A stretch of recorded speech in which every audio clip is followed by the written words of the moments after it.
So you went to school with Snoop? Snoop was there. Cameron Diaz was there. Did you guys all know each other? Of course. That's so dope. Cameron used to cheer.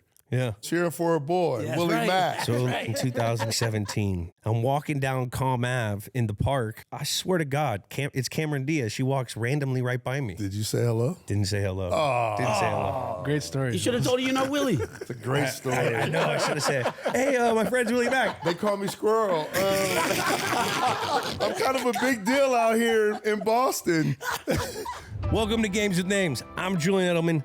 They're Jack and Kyler, and we're on a mission to find the greatest game of all time. On today's episode, we are covering Patriots versus Colts, Week 13, 2003, with Patriots Hall of Famer, three-time Super Bowl champ, and Long Beach legend, Willie McGinest. And we're talking Colts versus Patriots rivalry. One of the best teams ever, I would say, offensively. How to trick Peyton Manning. You cannot let him see what you're in. Coverages or nothing. And Willie's thoughts on Coach Vrabes. He doesn't want to be Bill. And then we hit the hotline with this week's Chill Zone, presented by Coors Light. You gotta stick around to the very end. Let's go. Games with Names is a production of iHeartRadio. November 30th, 2003, the RCA Dome, Indianapolis, Indiana. It all comes down to 1 yard. But Willie Mac said, not today. This is not today in the RCA.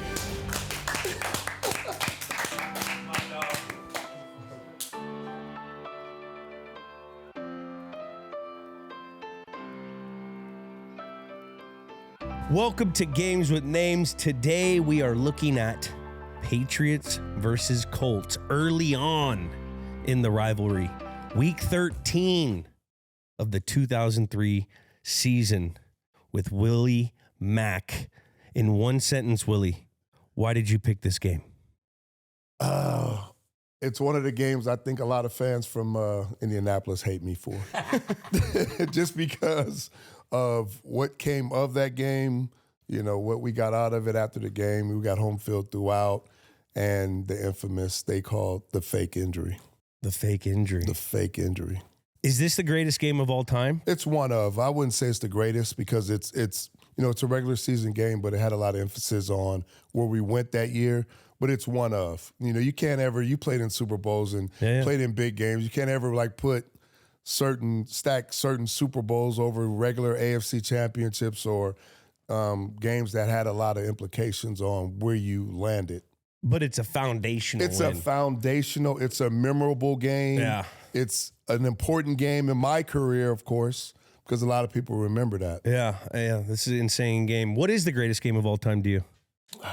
Probably the first Super Bowl for me was in 2001 when we played the Rams, greatest show on turf, because nobody really gave us a chance. Yeah. Nobody thought we could win that game just because how talented they were, not only offensively, but they had a top 3 defense as well. Yeah. So they just had so many weapons on both sides of the ball. And I just remember the stories of them getting fitted for their ring, the next ring that they were going to get. Everybody had that Bulletin game in board the back. material Nobody galore. gave us a chance. Nobody, except for I think like maybe Barkley and Chuck gave us a chance. Chuck gave a shot. And I think Mayweather, believe it or not, in the fight, he was in the actual fight, and somebody yelled out, "Who do you have in the Super Bowl?" And he yelled out, "Patriots."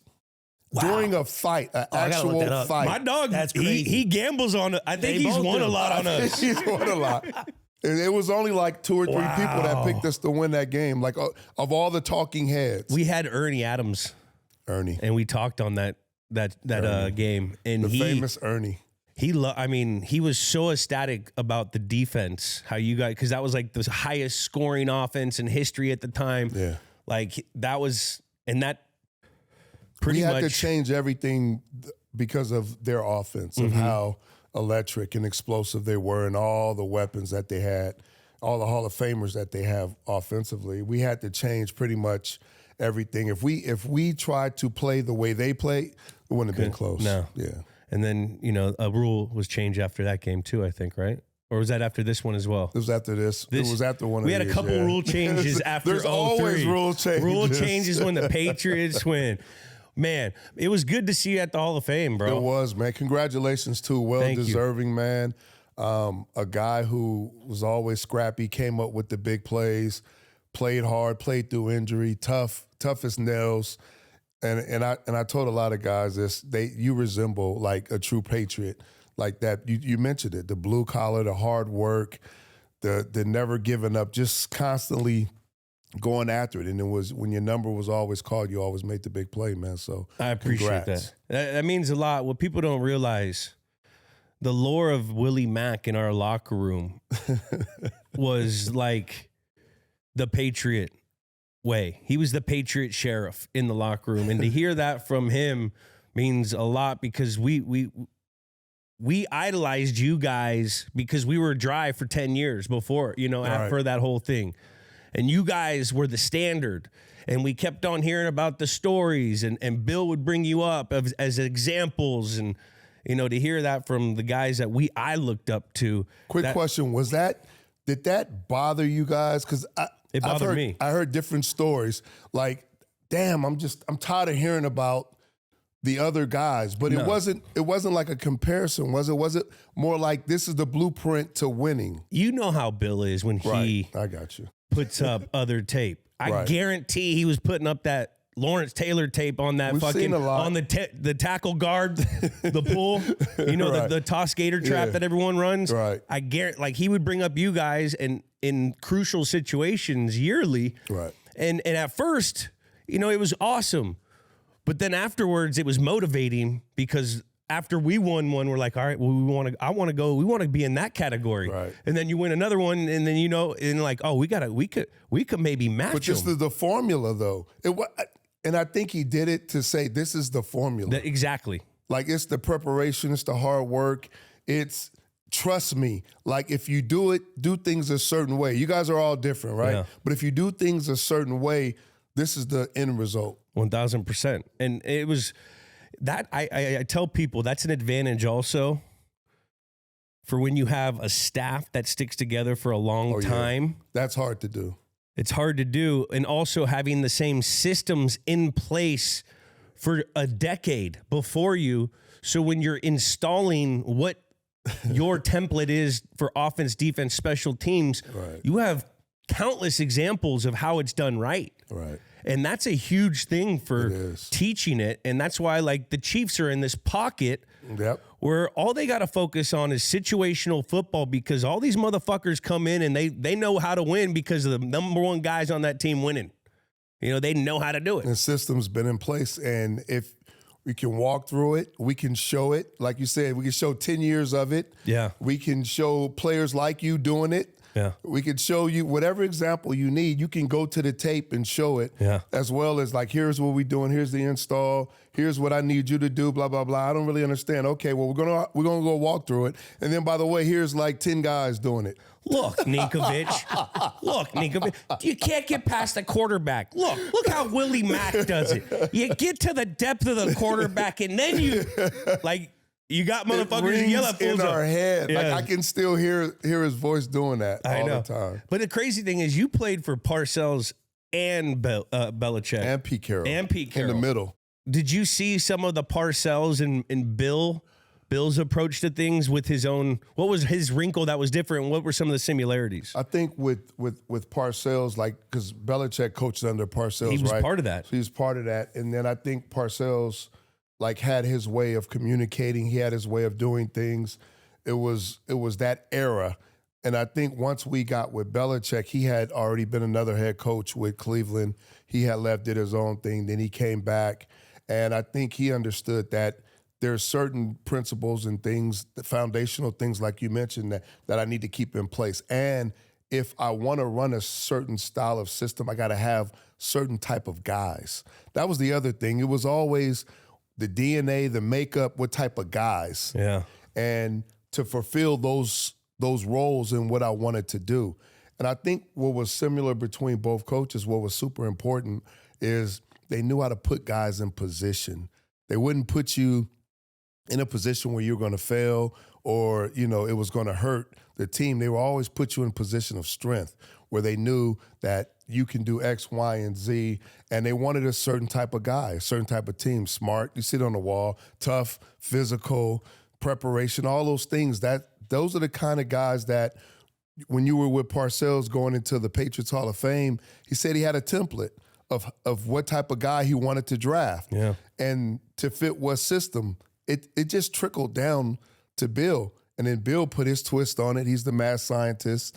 And he took everything to a whole nother level because the player changes, the rules changes, the game changes. But the game, as far as the actual football, never changes. It's just how you tweak it and the wrinkles you put in. 1,000%. And it's really cool to see the current Patriots. Yes. It looks like they're going back to that, getting the right guy in the locker room. Who played in that system. Now, you play with Vrabes. How you think he's doing out here? I think he's doing well. I think what Vrabes understands is he doesn't want to be Bill. Mm-hmm. And I think that's important for a lot of coaches who coach under really great coaches that have a long tenure anywhere. He doesn't want to be Bill. And he also played in Pittsburgh under Cowher, right? He doesn't want to be those coaches, but he takes everything he learned from those coaches and he applies it. And he's Vrabel. He's himself. He has fun. He wants the players to have fun. But when it's time to work, it's time to work.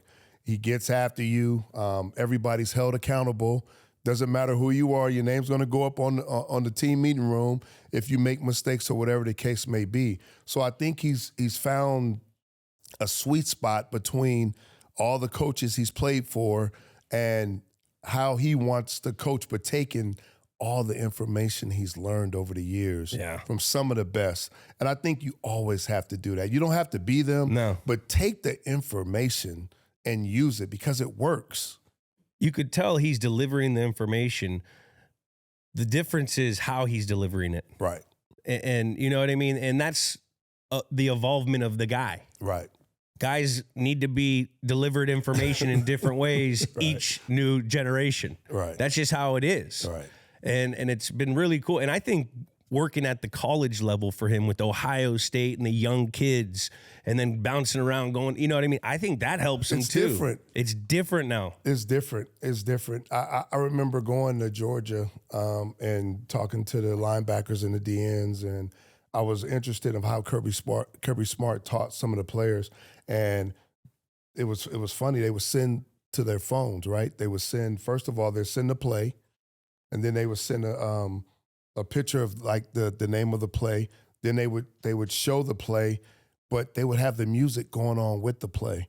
So because the players are always in their phones, right? So they're always got their phones. So if they got the music and then they show the coach giving a signal, and it was just like 4 or 5 different ways to digest that one play, along with music going on. Yeah. And I was just like, that's pretty interesting. That's pretty cool. It's pretty interesting. In the middle of my career, when we started doing the NASCAR, it was the muddle huddle fast, the fast tempo offense, no huddle. I know it well. The Bills used to do Bills used to do it a lot. And every generation they have it. Right. But I saw the transformation to the new generation when they started giving out. The play call used to be, all right, 0 out slot fing, ride 134, F-bow ice. Now it was like, all right, this is now, we're going to do empty right this, blah, blah. It's just Jordan. Jordan tells everyone what to do. Really?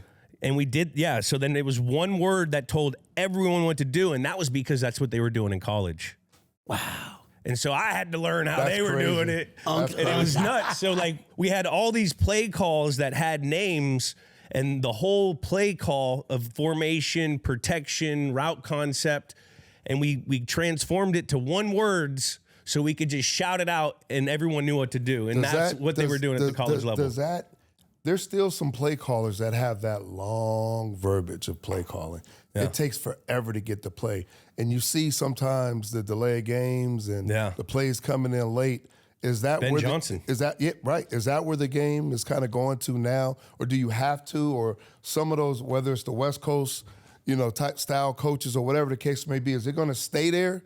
Or do you have to go to like what you just said, like Jordan or this or that? I think it'll always be both. Really? It'll probably be both, yeah. Just because I don't know. It depends, actually. When you watch college, they all look to the side, they clap, and then the whole team looks to the side. You see signs and 5 people doing different things, and then they go back to the play. Yeah, but I think that's because a lot of college is still spread them and shred them, and everyone can still look, and you have like 2 protections for the offensive line. In the NFL, you're under center a lot more. Right. So when you're under center a lot more, there's probably different things. All right, let's grouper. I mean, we did have those kind of plays, but when you get under center, I don't know. That's a good question. A lot of those kids don't know how to get under center either. Trevor Lawrence said that the first time he ever got under center was in the league. Jared Goff had issues with that when he was drafted from Cal. He never got under center, and he struggled with the Rams. And McVay had to pretty much feed him everything with a protection. Yeah. He was trying to get everything in before they cut off the 15 mic. seconds. 15 seconds. Because he wasn't used to reading the protection, doing the disguises and doing all that and getting under center. So when you had to do it, now teams were moving around, and that's why it just didn't So that's go why well. maybe the one word does, because we always like to get to the ball quick. So Josh and Tom had communication because it cuts at 15. Right. And so the faster you, if you don't do the celebration, the first down, everyone's doing fucking something, if everyone gets to the line, you got 40 seconds. And if you have 10 seconds to get there and see what the defense is doing, it gives you more an advantage. So, how many quarterbacks, though, is like Peyton, is like Tom, is like some of the other quarterbacks that looks and then, you're going to give me your mail? I'm going to read your molasses. Mail? Now I'm going to change everything. I think now I'm going to switch it all up. I think there's probably like 6. That can do it. That's tough. But that's how it's always been. Right. There's only 6 that could do it when you were playing. True. I mean, we all saw the other guys. Right. The Jake Plumbers and all the, There's some guys. I'm not going to call out any names. I love Jake. Come on. But it was crazy. Also, Vrabes brought in the introductions. You see that? The single player introductions. Yeah, that was I didn't understand that one because you know where that came from, right? Us running out as Super a team. Bowl. 01. Super Bowl, but 01. But the reason, 9/11. 9/11. When Joe Andruzzi, I remember his brothers, he had like 3 firefighters that were in New York. Were firefighters at the time, and we wanted to show unity with the nation and everybody. So we didn't want to be individuals and all run out. We wanted to say, hey, we're a team. We're all one. I think that was the theme. We're all one at the time, the nation and everybody coming together. So that was our gesture of showing solidarity and everything as a team, and we got fined for it. Yeah, they fined us for it. I mean, Wow. in the Super Bowl. Because we threw off whatever the schedule was with the shows and everything. Jets. Forget the message. The fucking Jets, bro. Forget the message. No, Schedule comes first. It was a dome. It doesn't matter. They always fly by.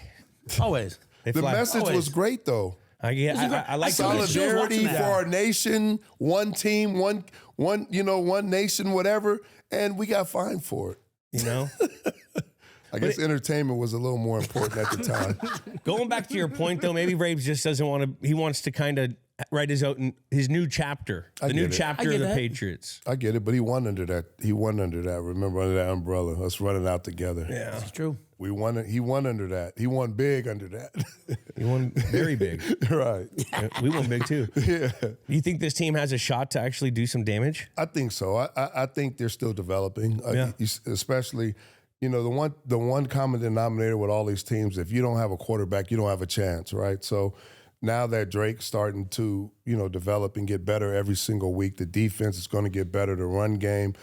Vrabes, believe it or not, is really, really big in special teams. He was a special team guy. Pittsburgh. Yeah, so he puts a lot of emphasis on the special teams. So a coach that understands that every phase of the game, not just saying that because it's cliche, but every phase of the game, especially field position and special teams, is important. And then, he's teaching the guys how to practice, how to win, how to prepare. I think that was lost. Yeah. I think your guys was pretty much the last group that was really like going through it, and it started to dwindle down when there was no more guys. There's no more guys. And Vrabes has got a hybrid player guy. He's a coach that's been through it. Right. And it's hard to get people to understand, like, this is what you have to do. a lot of times, and I tell young kids, college kids, pros, I said, a lot of time the games are won in practice. 1,000%. And before the game is the dessert, right? You go into the game, that's our fun part. All the hard work we did during the week, that was like grueling. Like that was the work. The game was like the fun time. So 1,000%. I think he's teaching some of that stuff, and he's taking what he's learned and he's applying it, and they're starting to really understand it. And the only way you understand it is when you start winning and have success. And you see it work. And you see it work. So I think they're going to be good. I'm not writing them in a Super Bowl this year or anything like that. But I think give them some time, give them some more talent to come in, give them a chance to bring more players, and they'll figure it out. I think it's a little early to just write them to the Super Bowl, but these are things you want to see from your young team that's developing. Yep. Each week, get punched in the face, throw an interception against the Browns. You know, the receiver saying getting punched in the face. I love it. But that's his DNA. That's why he was so good. That's true. That was his mentality. That's my dog. You don't hear receivers talk like that. But I'm just saying, like, they get punched in the face. Myles Garrett has 5 sacks. I know. Drake throws an interception early. They go down, and they had the composure, mental toughness to really still put it on them. Yeah. And not let that ruin your day. That is growth. It is. For a quarterback and for an offense and for a team. And I see this booty guy out here making plays all the time. Like, he gets his number called 6, 5, 7 times. Right. He's making a big play. Like, that's the formula right there. It's just they got to keep doing it. We haven't seen him do it in weather. We haven't seen him doing it against like premier teams. You're going to start playing tougher teams as the year goes on. And these are all just checks off the box that you have to have. And that's been our advantage, though, the weather, and being. They got to make sure it is that time of the year. It should be. It should be. And I know Vrabes going to make him practice outside probably. Of course. He got it, right? Of course. If you're going to punch a receiver in the face, do it within the first 5 yards. Isn't that right, Jules? They could get away with it. Another rule. Another rule that was in place because of us. I think that ruined football. Them changing Freaking Bill Polian. Against the Colts. Colts and Ravens. You had some games against the Ravens. Ravens, 1,000%. Those are the two teams why a lot of these rules exist now because of the complaining. All I know is them Colts. They were the ones over here on that deflate gate. Oh, this ball's a little flat. Oh, man. Bro. How come we can't play every game? And they had the same amount flat. I was about to say, does everybody know what happened with the study that they supposedly had done? Yeah, the study. It was supposed to be, we won. Yeah, everything came back inconsistent with every team. Some balls were deflated. Some balls were a little over deflated. Some balls were this. You had no consistent evidence that those balls were different than any other team in the league. Ideal gas law. And guess what? Instead of coming out with all the information they found, they just didn't talk about it anymore. They didn't talk about it. Remember that? There was that playoff game. It was like 10 below degrees against the Vikings, and I forget who. And they're like, "Oh, we're keeping track of all the like air pressures of the balls," and there was absolutely zero data that came out of that game because it was probably like 9% or 9 psi. And then the funny thing is, because I watched that game, you guys, we didn't throw it. No, you didn't throw it. But here's the other thing. Here's the other caveat. The game was super close the first half. After they took the balls and gave you their balls they wanted you to have, you blew them out in the second half. It wasn't even close. I think little Garrett's still running. It wasn't even close. Still running. It wasn't even close. So I was like, what's the difference? What was the difference in the balls then? It's so funny you said the Baltimore Ravens and Indy because I think it was Baltimore tipped off Indy. Yes. Because we played Baltimore in first round, and then we blew out in the second round. Harbaugh was pissed about the Baltimore formations. The Baltimore and Alabama. Oh, yeah. That was the formation. Baltimore Raven, yeah. Who, man? That was because we got that from Alabama. Yeah, he wasn't ready. Soft. Gotta have it. Gotta know the rule books. Gotta know the downport T. That's the one thing about Bill. He knew, or Ernie, or whoever, they knew that rule book inside out, backwards, and things that probably wasn't even put in that they could do. 1,000%. I mean, that's another advantage of preparation. And also, Vrabel knows it. Because when we played him in fucking 19, remember he that? Did it on you guys. He did us on that. the clock run out. That motherfucker. He was smirking over there. He was sitting on the sideline just smirking, shaking his head like, He knew exactly what he was doing. He's smart guy. There's so many football stories within these stories. What about some Matt Light stories? How was a young Matt Light? Because I got old Matt Light. I got old Matt Light. You got trickery. Oh, we got trickery. Running all the games and everything. All the pranks and 1,000%. He was still, that was always him though. His personality was always above board. He was always funny. He always worked hard. I mean, he was always, I think, like that prankster and had those jokes, in his back pocket. He was one of the guys. He's hilarious. Dude, we had him on here. He brought out an email that Bill sent him after when he shocked up and shit. Were you on those teams? He took the mouse. Yes. Were you on those teams? There were things that we didn't even know he had anything to do with. He had he had so many things going on. I was like, how do you find time to work out, to prepare and watch tape? Because he was always scheming a prank or doing some type of shit to somebody. Oh yeah, this O-line thing's my side job. Was there anyone he wouldn't fuck with? He knew if I did it to Will Fork, I'd get. Nah, he'd get anybody. He fucked with Hernandez. Let's just put it in that. Did he? Yes. Oh God. Oh man. He didn't care. I mean, if he got Bill, if you sneak into Bill's office and get Bill, then everybody's like, that is wild to me, because you got to have some serious planning, because you got little bears right up there up in front, dogs. And got to get past bears to get into Bill's office. There's some. All right, we'll get in. We'll get in. Yeah. Let's talk about you growing up in Long Beach. Yeah. Hell yeah. Football. I mean, you lived the stereotypical Southern California athlete life. Long Beach Poly, USC. Talk to us about the LA football culture, LA sport culture as with the youths. I did. Because I'm a Bay Area guy. I thought we were better, But we always played the Bay. We would always come up there, we never played. We weren't good enough to play you guys. We weren't good enough to play you guys. Yeah, but Maurice Jones-Drew played for the, I forgot. De La Salle. De La Salle. So we always played the North always plays the South. But anyway, yeah, football is big, man. And actually, I was signed up by my mom. She took me to sign up for football. Shout to out. kind of keep me out of the way. Shout out, moms. Thank you. Love you. And my first sport was T-ball. T-ball, because that's the youngest sport you can get in. 5. Yep, you can get in at 5. Well, now we have 5 and 6 in the youth. In the Snoop Youth Football League. Do we? We have 5 and 6 tackle football, bro. Heck yes. It's crazy. Man, when I see those videos on TikTok of those kids, they're They can't even incredible. keep their helmets up. They're incredible. They're like awesome. little bobbleheads. But it's good. It's protective, because a lot of people are concerned, right? Yeah. And it's like, oh, you're putting 5 and 6 year olds in pads, but when you put them in flag, the kids run out of control. Yeah. And they don't really have control yet, and their heads are down because they're just trying to grab flags and stuff, right? So they're out of control, and there's no protection. These kids aren't running fast enough or doing a bunch of when you put the pads on them.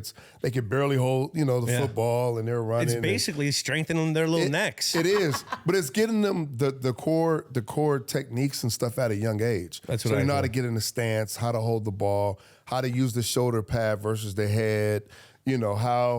How to tackle, how to wrap up, how to put your face across the ball. Receiver, or a D lineman or whatever, O line, get in a 2-point, get in a 3-point. Yeah. You know what I mean? If I'm telling a receiver, get in a receiver, get in a slot versus outside or whatever. Yeah. And, the simple things. It's football, literally 101 grassroots. And I started there. And of course, youth is big out here. And then, of course, I went to Long Beach Poly, because when I was coming up, if you didn't go to Long Beach Poly, which was the Mecca, I think we're still in the top 5 for most NFL guys in the league. If you didn't go to Long Beach Poly, you were scared, or you wasn't that good. And you were scared of competition, because they had a rich history of all the top players in the city that wanted to go there and compete. And that was the place to go. And then SC, it was between SC and Colorado, actually. Colorado was winning natties back then. Yeah, they were. Canavis good. McGee and all those guys, Cordell, all those guys, they were winning. And Probably fun, too. I was close, but I wanted to go to a place that I can get a great education, that my parents can drive. We couldn't afford to fly her all around the country and see me play. That they can go to home games and I think they had just won the Rose Bowl. Had beat Michigan. Bo Schemblecker, how you say his name? Bo Schemblecker. Schemblecker. They had just beat Bo in the Rose Bowl, and I was like, I'm gonna go to SC. Got to. Heck yeah. I'm gonna go to SC. I stayed home. Who were some of the big names on your teams? The big name who handed me that number, rest in peace, Junior. was Junior. Man. And that's when 55 became 55 for SC. You know, how you have number 11 at Penn State. Yeah. He's the sole reason why 55 was the number and still the number at USC. He played 1 year. He played 1 year at USC. I think he was ineligible the first year. Something happened the next year. He played his junior year, had over 22, 23 sacks, just dominated. Came out, top 5 pick, and he handed the number down to me. I was next in line. And then that's how it started. Yeah. So he was another reason why I wanted to go to USC. You know, he's an Oceanside kid from the San Diego area. And just seeing a lot of guys from where I was from go to SC and across town, UCLA, staying home in that battle and everything, I was just like, they have everything I want at the school. So yeah, it's, at USC at that time, yeah, powerhouse. That was the West Coast. If you were the baddest players in California, you went to USC. I didn't even think about USC because I never thought I was that good. Like I was looking at like Cal and shit. You know what I mean? USC. That's where some of the most epic teams, epic names, Heisman trophies, national champions, always in the Rose Bowl. And that was the bowl at the time, right? The Rose Bowl. Still is. I still think it is. Well, it is. It just now is different. They shift the national championship according to whatever the case may be. But you went to school with Snoop. He was at Long Beach Poly. Snoop was there. Cameron Diaz was there. Did you know of these? Did you guys all know each other? Of course. That's so dope. Is it a big school? How many kids are at the school? It's a big school because they have a college prep magnet program as well. So, like, it's called Polytechnic, actually. So we are into it's the home of scholars and champions. I thought it was Polynesian, bro. Yeah, I know. I mean, we did have a lot of Polynesians there. We do have a lot of Polynesians. Don't trip. That's Long Beach there. You know, we got a good mix of everything. But yeah, there's a lot of, I think it was like 5,000 students. It's big. So it was for like a public school. Yeah, it's huge. Yeah, it's huge. Is what Snoop just rapping in the hallways? Nah, I mean he was doing his thing. It was like more like 213 at the time. They had a little crew called 213. Cameron used to cheer for the football team. She's a cheerleader. Yeah, you could pull up the footage and all that. She was like, I think did the cover of 17 magazine at the time. So we had some people. Warren G had came through there for a year, I think, and then went back up to North Long Beach. But we had, a lot of names. That's awesome. It's a pretty familiar school. There it is. There she is. Cheering for a boy, yeah, Willie right. Mac. That's right. Like, man, look at him out there balling. So I think in 2017, I'm in the back bay, and I used to just take night walks. Just go walk out at night, no one could see anything. I'm walking down Calm Ave in the park. I swear to God, it's Cameron Diaz. She walks randomly right by me. I was like, what the fuck? Was that Cameron Diaz? Did you say hello? Didn't say hello. Oh. Didn't say hello. Great story. You should have told her Willie. It's a great story. I know. I should have said, hey, my friend's Willie Mac. They call me Squirrel. Riz. I'm kind of a big deal out here in Boston.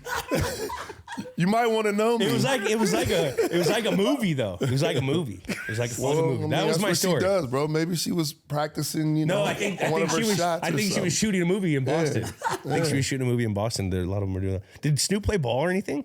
He played youth football for a little while, but I think he found something he was a little bit better at. He was pretty good at that. He was pretty good at that. As an athlete, you have those career moments on the field that just stand out from the rest.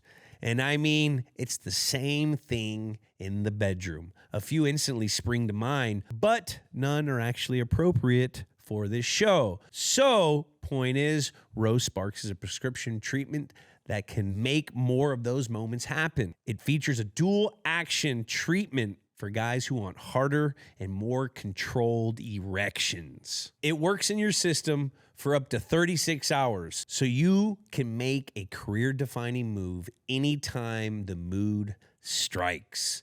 And like I always say, when you stay ready, you ain't got to get ready. These little guys dissolve under your tongue, and once they do, they work in 15 minutes on average. And then it's all about stronger, bigger, thicker erections, more control in bed, and better sex for both of you. So check out Rose Sparks. If prescribed, new sexual health patients get $15 off your first order of Rose Sparks on a reoccurring plan. Connect with a provider at ro.co/GWN to find out if prescription Rose Sparks are right for you. That's ro.co/GWN for $15 off your first order. Hey, this is Julian Edelman. As a fellow dude, do you ever get that not so fresh feeling in your butt? That's because you're probably using the dry stuff to wipe. Wet, extra large, flushable dude wipes get what toilet paper leaves behind in your behind. You wouldn't clean the tail end of your truck with dry paper towels, so why would you wipe with dry toilet paper? Wetter just cleans better. With dude wipes, there are no more dingleberries, no more itch and irritation, just a deep, down the seam, confident clean. Plus, unlike baby wipes, dude wipes are extra big for adult hands. You're not a baby, so keep them on hand so you get nothing on your hands. And speaking of on hand, dude wipes come in different scents and pack sizes, including a single-use, on-the-go pack that you can take anywhere for that home field advantage. Stop being an a-hole to your b-hole. Drop the toilet paper. Available on Amazon and major retailers nationwide. Dude wipes, best clean, pants down. All right, let's go back into time and look at where the game took place and go over some pop culture. Wow. This game took place November 30th, 2003. Number one movie, Cat in the Hat. And that's Mike Myers. Didn't see it. My kid likes it, though. Dr. Seuss from Springfield, Massachusetts. That's right. Is he? Is he? Theodore Geisel. Yeah. Stand Up by Ludacris. Oh, classic. That was huge That was for a big everyone. song. Luda. Elf, Bad Santa, Love. some good Actually, we're movies. all popping in the box office. Chappelle Show. Oh my God, that was the best. That was the best. That was when that came out. Because Classic. that was the first time you could buy DVD seasons. I think Yes. at I this had time, all of them. all of them. Classic. Oh my! What was your favorite? When he did Rick James. Oh I would my say God, bro. I would say that was one of the funniest. When he played the crackhead was like That was a funny one. hilarious. Tyrone Biggins. Yeah, Tyrone. Tyrone Biggins when he played Prince and he Prince did the was my- basketball. Oh my when Make he you some played- pancakes. Game blouse. Hey, what's his name was great on that too. Charlie Murphy. Charlie Murphy. Bill Burr, Yes. too. Bill Burr was in those. Yeah. Bro, like it's so draft, many. oh You my. could, I mean, I think that was the What was it? The wife swap? Yeah. What is this thing? A lightsaber? when he came home and said, "Don't give me no back talk. Get up there and cook." I think that was the first time where you really saw the edgy, outside of like Richard Pryor and Eddie Murphy and some of them, you saw a comedian on skits Yeah. go like outside, really, really outside the was box. it HBO? No, it's Comedy Comedy Central. Central. Comedy Central. Because Unlimited Color was right there too. Yeah, but they didn't. They would get into some shit. They would straddle. Yeah, they wouldn't go that They extra wouldn't. level. He went all the way over. He did. He crossed. I mean, he's like. I just watched a skit of Jim Carrey doing Pee Wee Herman though on In Living Color. Oh, man. They started it. They kind of started it for skits. Oh my God, they were hilarious. Men on Film, all that kind of shit. The Fire guy marshal. in jail, like they had a lot. Humpty the Clown. Fire Bro, and marshal, the quotability the Homie next the day. Clown. Homie the Clown. Homie the Clown. Homie don't play that. Homie don't play that. Oh my God. And I used to beat my little sister up with the sock and the, you know what I mean? She had the sock. Oh, what was Willie Mac like in 2003? Man, I think we were like you said, I'm looking at all this culture and all this stuff right here. I was into the Chappelle, the music, and we were just, I guess, creating or coming into this whole. We couldn't call it dynasty. We wasn't allowed because that's not the mentality or what we were able to do in that locker room, but just understanding how good we were. And I remember, guys playing like against Peyton Manning, playing against Steve McNair, playing against MVPs. co-MVPs, like crazy. Some of the best players in football, just so competitive. It was a real balanced league. It was a lot of competitive, tough football teams. It wasn't just like 8 really, really good teams. It was like every week it was a fight. Yeah. See, that just tells me he was in the pocket. A lot of people would come in here and they say, I was doing. He was worried about, like, they were literally.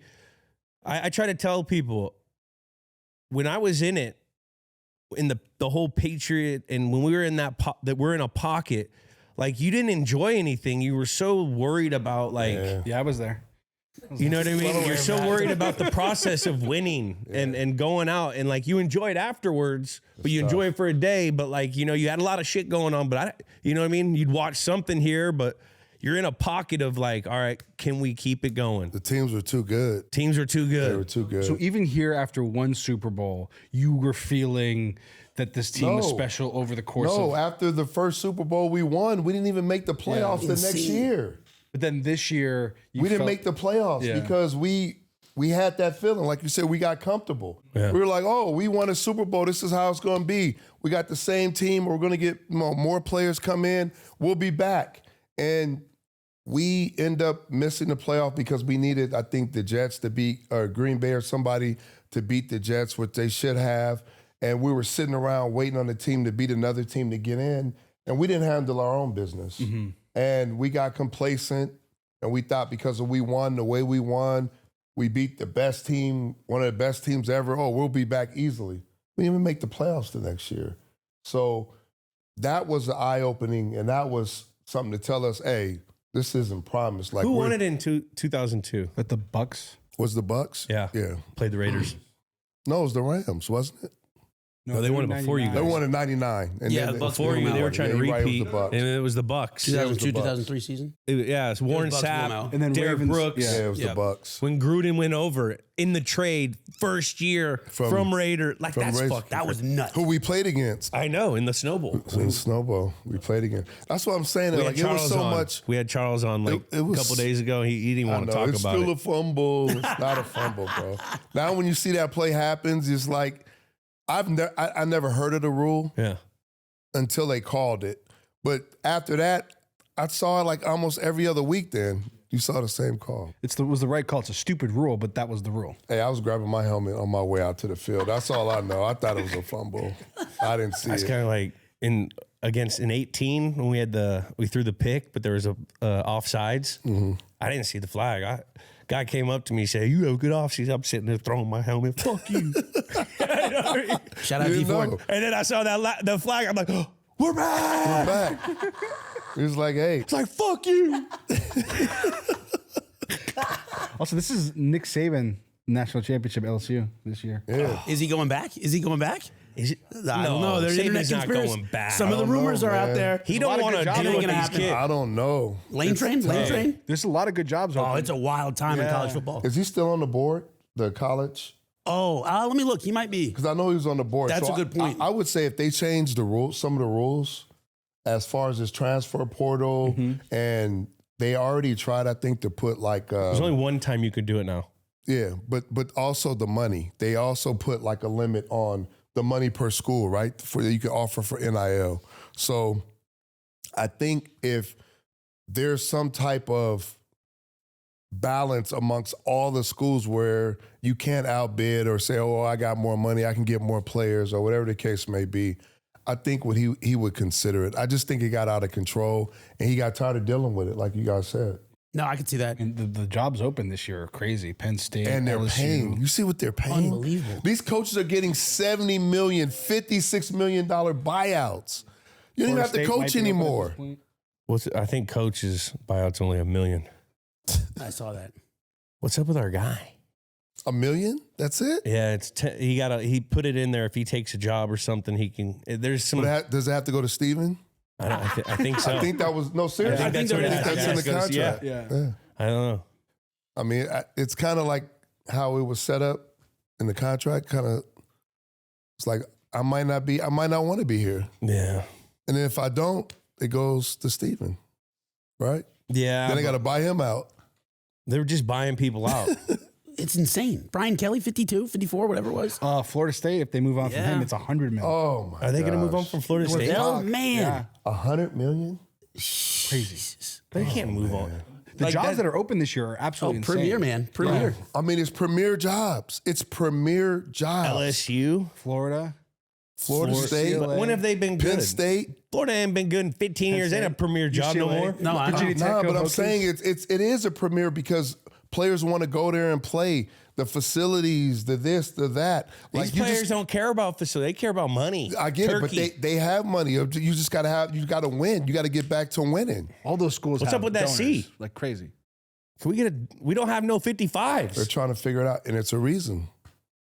You got to earn it. You can't just give it to anybody. No, I know, but like they don't even. They got to They're get doing it. all right. We got to recruit a 55. We have to get some Defense. consistent Gotta get wins. Defense. Rob Ryan. Rob is there. Yeah. Rob is trying. They're trying. Lynn is there. I know, but we got to Rob get is there. players. You got it. They need got Willie players. Mac to go in They these got couches. players, We bro. need Willie Mac in there. You know, we had the #1 recruiting class or top 2 recruiting class in the country. So they are getting players. So now it's starting to turn. But before, we couldn't win the trenches. Do you think it's the taxes? No, I These think little kids I think come out here, they're like, man, I was going to pay 43% on these. That's a big brain take. I didn't even think about that. I don't even think these kids have entities set up to know that they have to pay the taxes. Are we going to have high school symposiums?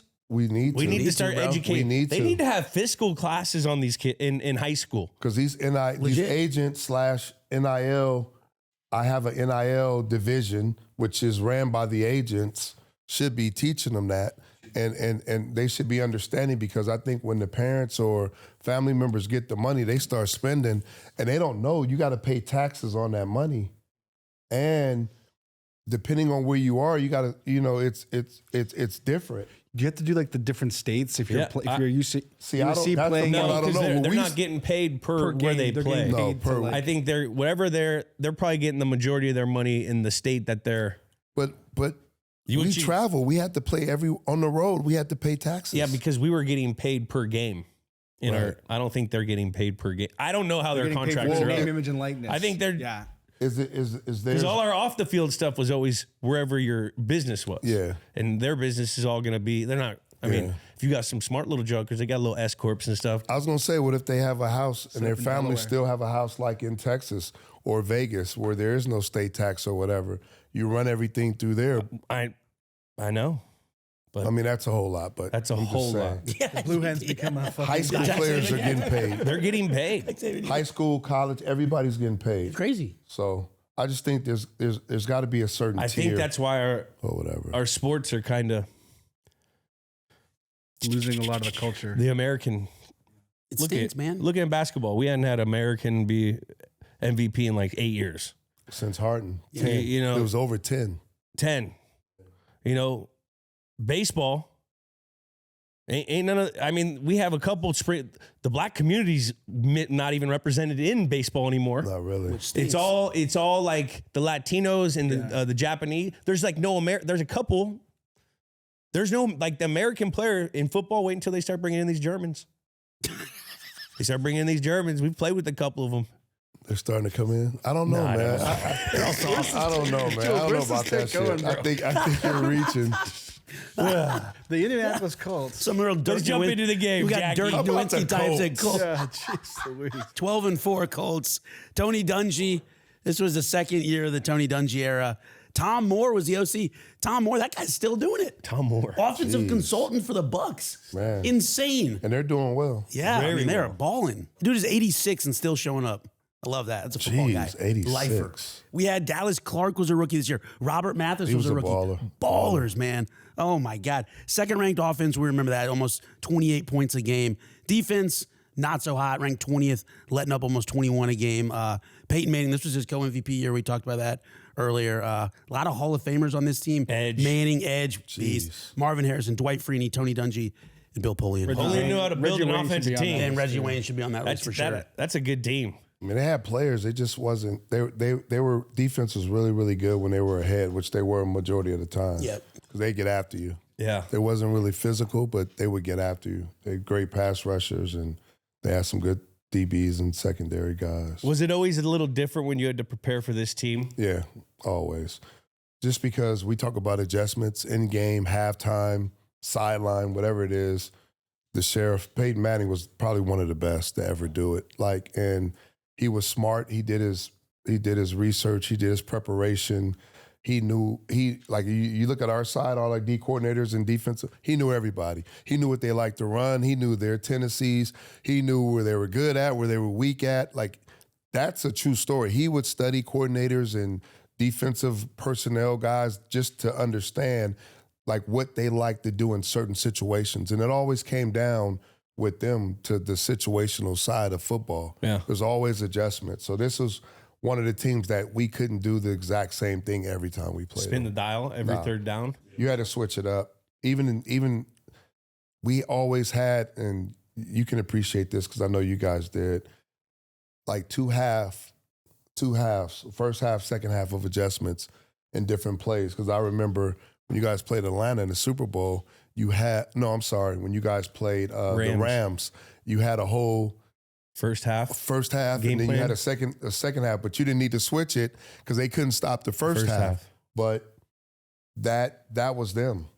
First quarter, if you was doing something, he was going right to the side and switching it up. When you came back out, you may see the same formation or this or that, but it was 2 or 3 different plays off of that to bait you in. It was always a chess match with them. What was the best thing to confuse them?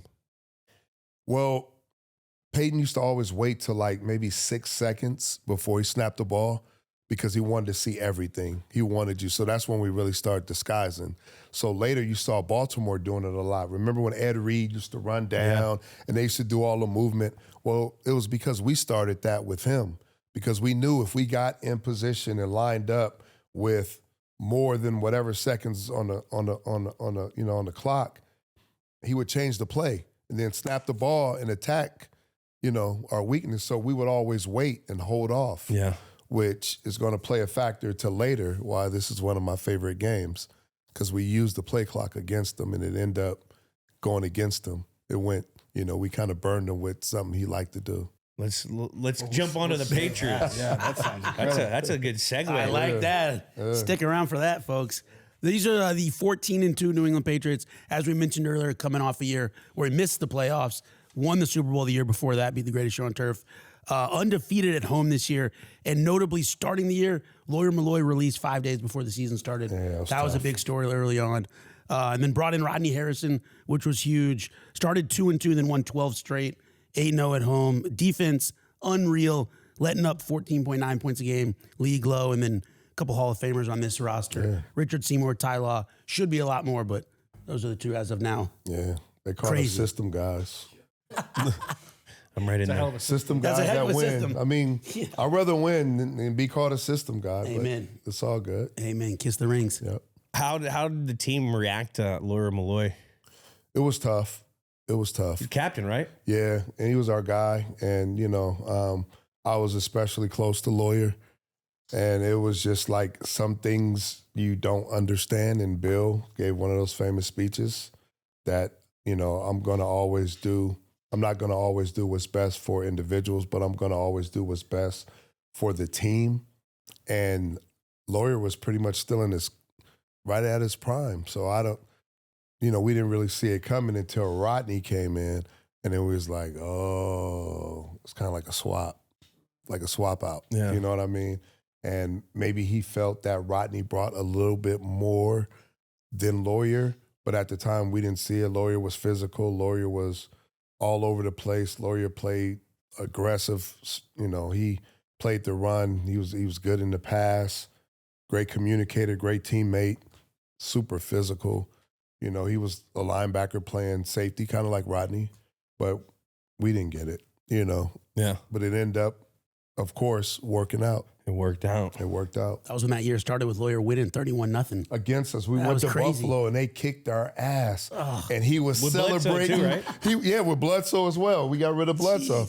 and he was doing his Patriots celebration to us, against us, and we were sitting over there like, and then that's when a lot of heat came from the media and all that because we lost to the Bills, to the two guys we traded away.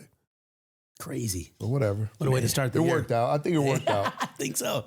Oh, my gosh. Should we hit this lead up real quick, Jules? Let's hit the lead up. All right, coming into this one, this is a Week 13 matchup. Both teams entered 9-2. Pats were looking to get to 10-2 for the first time in franchise history. Wild to think. And then coming into this one, Vanderjagt was hot. The kicker on the Colts made 30 straight field goals. He didn't miss. Dude was on fire. And the Colts previously, if you'll remember, had been an AFC East team up until the 02 season, I believe. Man, went to the South, right? Yeah, went to the South when the Texans came in. So they were looking to sweep the AFC East this year. The Colts were kind of running through our division. And notably with the Pats, won 4 to 5 games leading up to this. Won all 5, but 4 of the 5 had been one-score games. So really a good team learned how to win those close games. Kind of like we see with the Chiefs these days, win these overtime games, these close ones. How come you think we always did well in close games? Because we prepared for every situation. And I think guys didn't panic. We knew what to expect. And a lot of times when you see teams or players panic, it's because they didn't practice or they've never seen a situation that comes up in the game. With us, we've seen everything. And sometimes in practice, be like, man, we're doing all this or we're doing all this extra stuff. But it was always a rhyme and a reason why. And a lot of times those situations came up and we were like, oh, we practiced that like 10 times. We're good. Let's go. Yeah. Right? 1,000%. Like the Malcolm Butler thing in Seattle, and they practiced that play so many times. And I'm sure there's like 50 other plays like that. Well, I mean, the next Super Bowl in Atlanta where we installed like 6 2-point plays. And we needed like 3. And what happened? Usually you have like 2 or, you have 2, maybe 3. We had Right. like 6. And we needed to have 2 of them. Right. And got them. Yeah. It's crazy. Any Ernie stories for those Nuggets? Do you guys ever do you have any Ernie? We didn't know who the hell Ernie was for the longest. We didn't. And we used to just see him and, just like, we didn't know who Ernie was until like later. And it was like, oh, because Ernie never talked. He just come around and just hang out. He sit at practice, he observe, he watch. And then they started handing out like sheets. Like, hey, here's some TV copies of the calls that we heard or this or that. Ernie got this, and we start hearing the name. It was like, all right, who's Ernie? We still didn't know who he was. We knew the name. We couldn't put the face with the name. And then figured out who Ernie was. Ernie cards. Man. The freaking Ernie cards. Willie, we love getting as many of the brain trust guys on here to break it all down. You got any good Romeo Cornell stories? We hadn't had Romeo on yet, but Romeo, man. Romeo's my guy. Romeo, interesting enough, Romeo used to be the coach that would catch the punts that would give us the night off. When the coaches make a coach, you get to elect the coach to catch a punt, and that'll determine if you got the night off or whatever the case may be in camp or whatever. Romeo, man. Romeo Edelman back big, there. agile, mobile, and you would always come through and catch that punt for us. You'll never see a team jump with more joy than after one of those kind of Oh my gosh. predicaments. Because it's always a lineman or somebody, right? A lineman, coach, coach that's usually not mobile. Right. I love picturing But you Ryan. never That know. rocks. Hey, man. Romeo's ballerina my guy, feet, bro. man. Oh, What a yeah. boss. Romeo's my guy. Heck yes. Romeo was on the Bill Parcells staff when That's I came in. He was the D-line coach. Forgot about So that. Romeo, along with Scar, there's a couple coaches that was there from Before 94 all the way through. So, I think Scar was there from 86. oh yeah, Scar was there. I think Scar has the longest tenure Nancy. out of all the coaches. Oh yeah, but out of the Coaches. only coaches, yeah, Except for Nancy. Nancy's it was Scar, and then And Nancy. Nancy Or was- Nancy yeah. Scar, however, yeah. Scar was there when we got beat down by the fridge in the Super Bowl, man. 1982. He was a special 1982. teams coach. Crazy. He was at UOP. Yeah, but then he left for the Colts, and then he came back Came back. in 91, and then all the way through. Scar has the most wins probably than any coach that's been there. Like, Scar is the best. Scar is the best. I was starstruck seeing him at your Hall of Fame thing in person. That was big because I hadn't seen him in a while. Man. Yeah, Scar's the man. Legend. I loved Coach Scar. I told that story. Scar would always lift you up. Like I always tell everyone, you're always cool with other position coaches And even though if the position hates that coach, you know what I mean? Right. But the coaches, there's a politic thing. There is. But Scar, he also used to pump he was like, if he said something to you, it was like a big deal. Nobody fuck with Scar. No one Scar was like the OG. Everybody knows like his resume. Yeah. You know what I mean? Light. Yeah. Except Light. Well, Light, except for Light. And Light used to drive him crazy. Crazy. He used to drive him crazy, but that's Light. He drove everybody crazy. I think it kept Scar young. Because Scar had to laugh at times about certain things. He used to have to, like, hey, this fucking guy. I don't know, bro. Man, coach stories are the best. And he had like a demeanor about him, like a calmness about him. He did. But when he coached? and when he went in, he went in. That's the same cars, different license plates. He used to say that a lot when we were doing short yardage. Yeah. Same cars, different license plates this week, boys. Everybody just looked and laughed like, yeah, you're right. Oh my God. So it's like your position coach is like your dad, and then the other position coach is like uncles. Yeah. Yeah. Or unless you got a young coach, then they're like Older brother. uncle or brother. Yeah, or it could be little brother. Or it could be little brother. Nowadays, these young coaches. I had little Mike brother. McDaniel's little bro. Yeah. Well, Mike, when Josh and those guys came in, man, they were holding the cards. And scout team, they were holding up the cards. McDaniels. And Dayball. running the tape, at the front. I mean, I saw Flo like that. yeah, you saw Flo. I saw Flo like that. B-Flo was like Flo was upper driving the division. vans Yeah. and stuff, taking us to certain, yeah. They make those guys work. They work, but they know every They crossbreed nuance. them too. And they could, because Matt Patricia and like Josh and Mangini, like all those guys were all coached on both sides of the ball. Yeah. Crossbreed them. What was the rivalry to this point with the Colts? Was it there yet? Yeah, it was there. When Peyton came in as a rookie, I mean, he didn't have a great rookie season, but that's when the Colts started just adding talent, and it became like, hey, this is a good team. Harbaugh was there at first, and then they brought in Peyton, they brought in Harrison, Marshall Faulk was there, Pollard was there.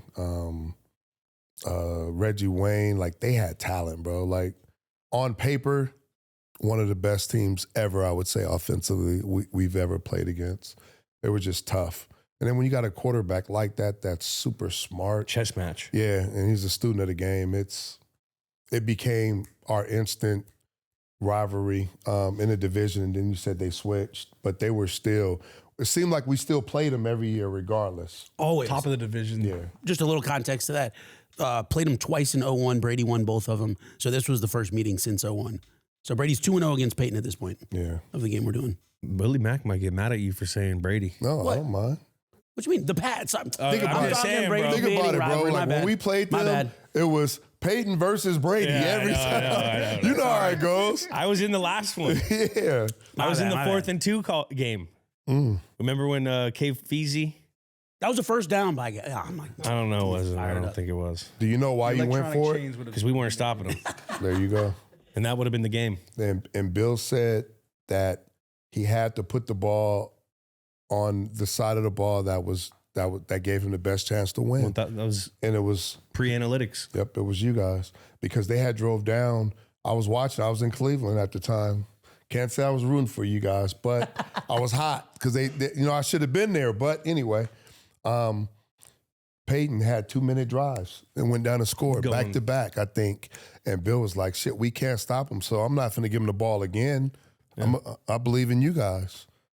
It was close, man. Like, talk about a game of inches. Of course, went and scored right when they got it. We lost. I think it was 3 scores in a row. Yeah. That was like but that would have been, that was the third one. Yeah, it was the third one. It's crazy. Shout out K Falk though. What a beast. Cave Easy. Coming together around the holidays is the best. But let's be honest, it can be a bit stressful. Hosting family from out of town, getting the house ready for cooking, it's a lot. That's why it's important to choose chill. No matter how stressful it gets, say you get stuck sitting at the kids' table, choose chill. What if you didn't get to watch a single minute of football because you had to help chop carrots? choose chill. I remember last year, the best part of the evening was passing out cold Coors Lights and just remembered what the holidays are all about. Every holiday gathering gets brighter with Coors Light. Choose chill this holiday season and then reach for a Coors Light. Get Coors Light delivered straight to your door. Visit CoorsLight.com/GWN, or you can find it pretty much anywhere that sells beer. Celebrate responsibly. Coors Brewing Company, Golden, Colorado beer. Yeah, should we pop in this game real quick? Starting this thing off, Patriots get out hot, 17-point lead, 41-yard Vinatieri field goal. Manning, strip sack fumble. Vrabes with the strip sack leads to a Mike Cloud TD. Then you had a Ward touchdown, up 17-0. Then you get a Vrabes running into the punter, extends that drive a little bit. Lets Indy get on the board. Then they chip away at it a little bit, get it up to 14-10. But right before the half, Bethel freaking Johnson, bro. Bethel. What a play to end the half. That was like that was a touchdown with like 10 seconds left in the second half. Yeah, he ran in the end zone with no time on the clock. Yeah, I think that's when we were like, oh, we're good. With the 92-yard kick return. Not so good. Unbelievable. You get a lead like that, and because of our defense, we just was like, oh, we're straight. Man. So you went into halftime confident. Feeling good. What a way to end the half. Not comfortable. Yeah. Bill never let you feel comfortable. Never. And as a team, we were never allowed to just, the game is over, because we knew who was on the other side of the ball. And then we come out of the half, 11 plays, 61-yard drive, eat up some clock, move down the field nicely, extend that thing to 31-10, another Mike Cloud TD, and then now I'm feeling a little better. Yeah, we're like, 21 points, we're good. We're good money here. And then we start trading picks. Yeah. Brady pick leads right to a touchdown. We're 31-17. That was a Reggie Wayner. Then another Brady pick.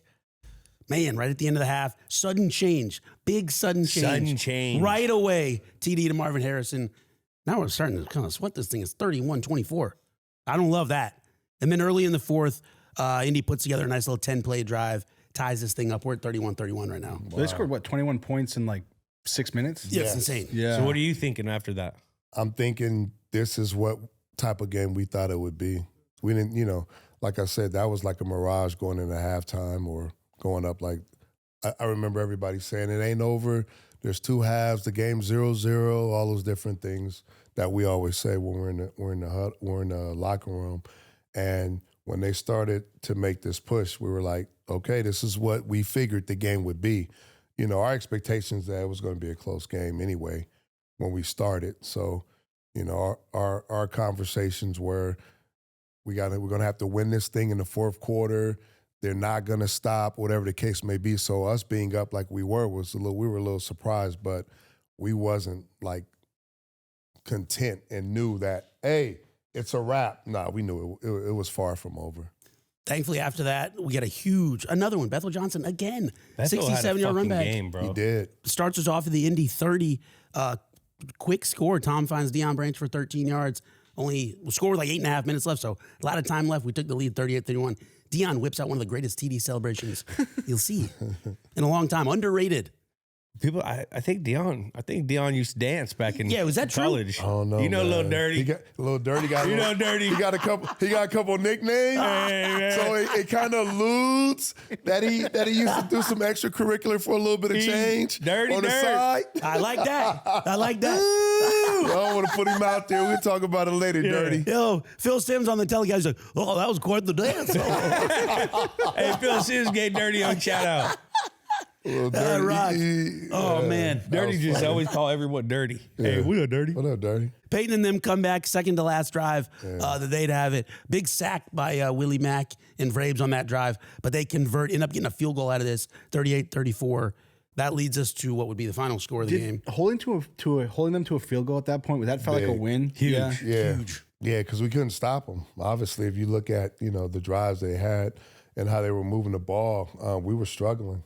Why? They made adjustments, and, it's just a lot of times when we played them, it was going to be close like this. But remember I said earlier, like with Peyton, there was like sideline after plays, there were quarter adjustments.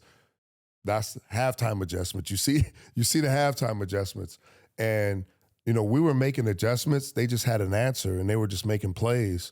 And then when you turn the football over, which we turn the football over, you can't give like a hot hand the ball right back. And, they capitalized. They play well. So the Pats go down. They score. They need a touchdown to win.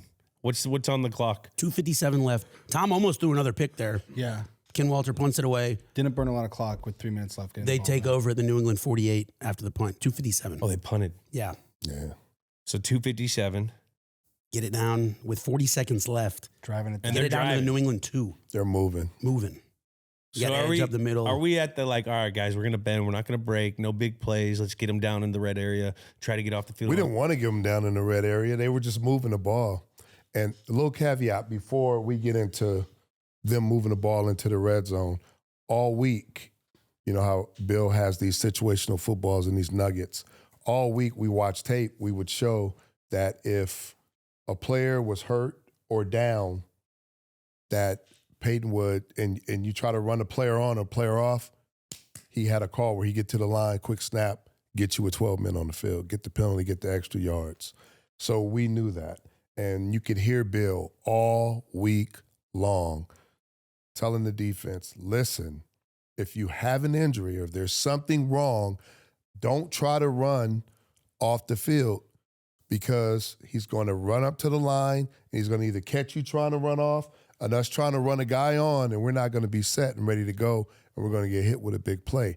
At the time, here's maybe responsible for another rule change.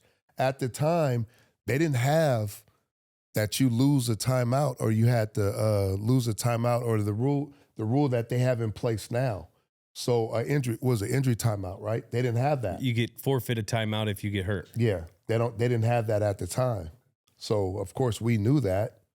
So playing against him, we watched, I don't know how many times. There he goes again. You can hear Bill. There he is again. Look at him. Boom. Penalty. So in my head, when I had the injury, I started to try to limp off, and I heard his voice saying, "Don't try to run off. Just get down." So you get down. Where were you? Where are you guys right now? Where were we? I was with a minute nine left. Yeah. So they had just got a first down, right? Yeah, I think they were on the 18, it looks like. Yeah, they had just got a first down. And I tried to do some type of move in my leg got caught. Wasn't bad, but my leg got caught. And I was like, geez. So I was going to try to go off, but I went down because I remember Bill saying it. So for all those who always say he faked the injury, one thing about players that had injuries, you never want to fake an injury because it's bad luck, especially if you've dealt with injuries, back surgeries like we've had, whatever it is, whatever type of injuries it is, you don't ever want to fake it. But it happens. But on this particular one, I didn't because when I went off, it was first down. I don't think I came back on Until the last play, right? fourth down or third down. I believe it was fourth. Let me double check. Fourth down. So if I was faking an injury, I would have came right back in the next play. There was no penalty towards it. Like they didn't say you had to stay out. Yeah. So then you guys, we called timeout. We're able to get our substitutions in. Well, the injury automatically called timeout. Automatically. Yeah. So we didn't have to call. We didn't have to waste one. We didn't have to waste one, but Right. you get time to adjust, readjust. and they were on the move. Yeah.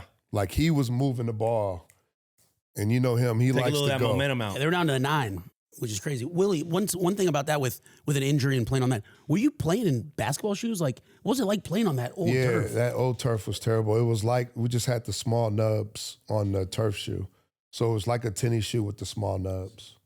I remember But Randy's had sometimes those. like that, those nubs will get Sticky. on their turf.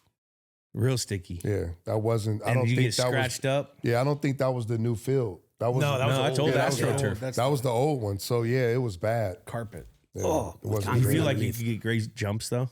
You probably get a great jump. Yeah, but man, it was tough. The older you like get, the harder, the stopping, and sometimes it would grab. Yeah. You know, it was good. You know, it was a fast turf, but it. So when I was young, I used to like turf because you could cheat cuts.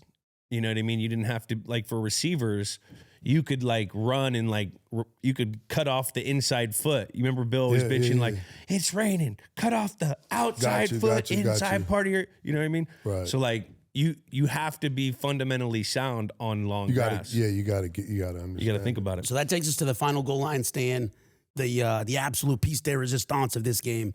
We're at the 2, 40 seconds left, first and goal. Edgerton James right tackle 1 yard.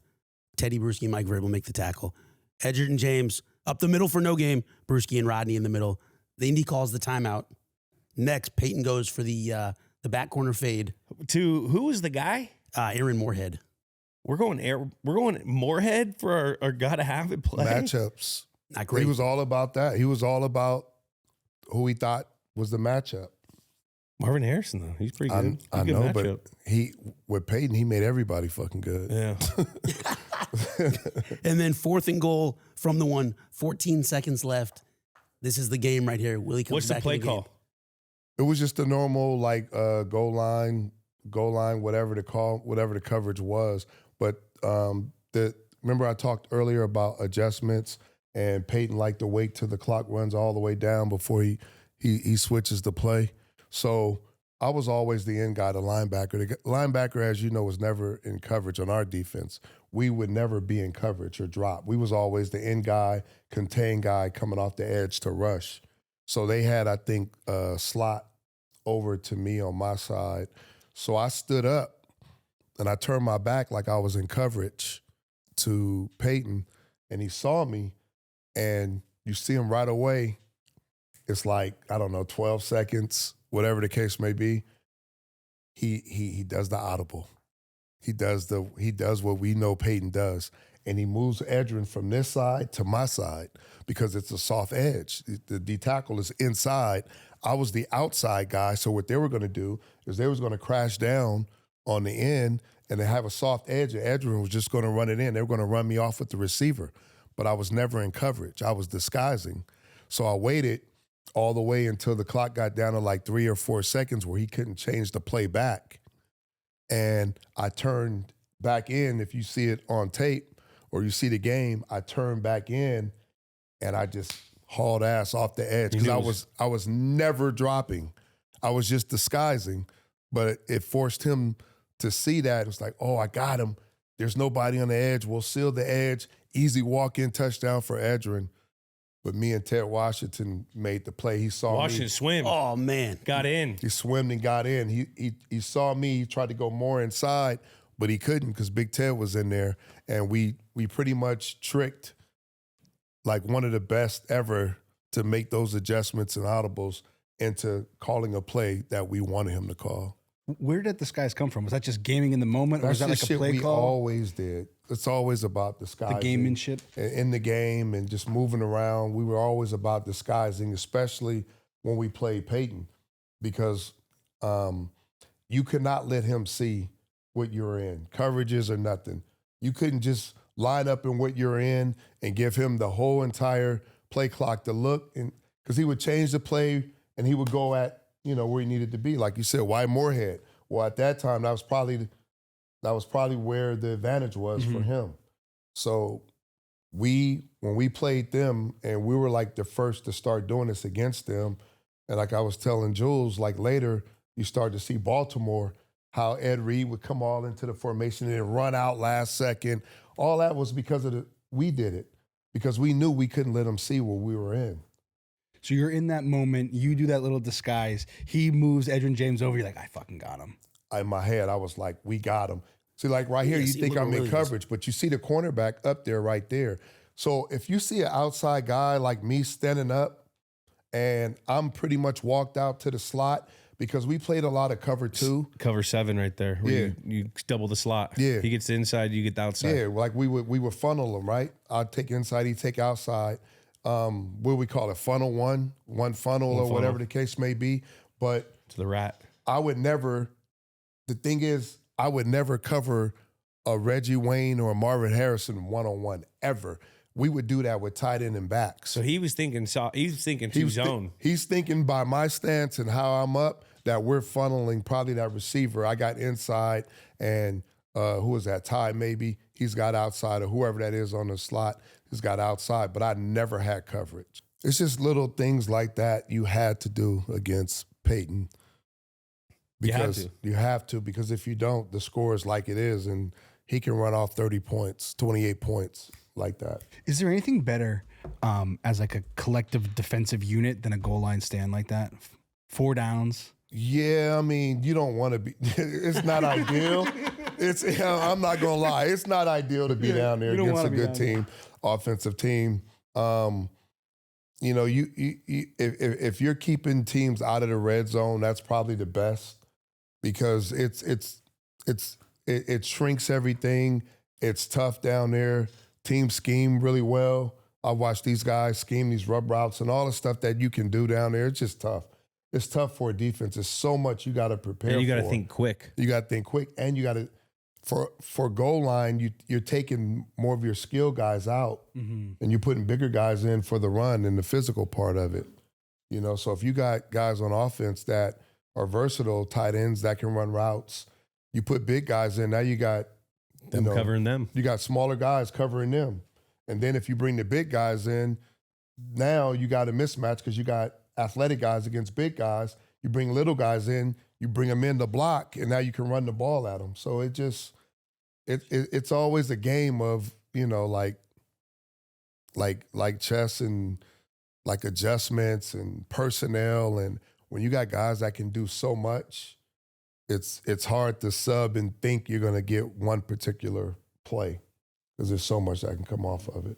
But nah, goal line, 4 plays in the goal line, that's not ideal. Not at all. Nobody wants to do that. Yeah, but afterwards, it's got to feel pretty good. When you come out on top, Yeah. But how many times does that happen? Hey, Super Bowl 50-49. Yeah. But you got to be on the right end of it. You got to be on the right end of it. Yeah. Then you get to do that victory celebration running down to 50, baby. Take your helmet off, all that. The No tush defense push back against then. them wasn't happy. They wasn't celebrating running up and down the field. No. Oh, What they man. should have done is ran the tush push here. Oh, gosh. What do you think? Willie about would have the stopped that, too.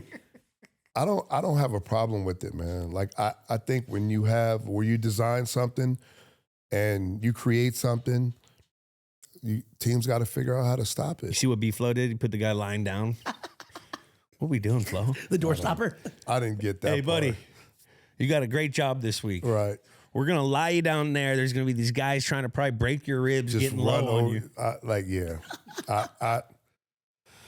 I don't have a problem with it. You know, everybody's crying about it. How do you officiate it? How do you do this? They got to Just stop officiate it them. better.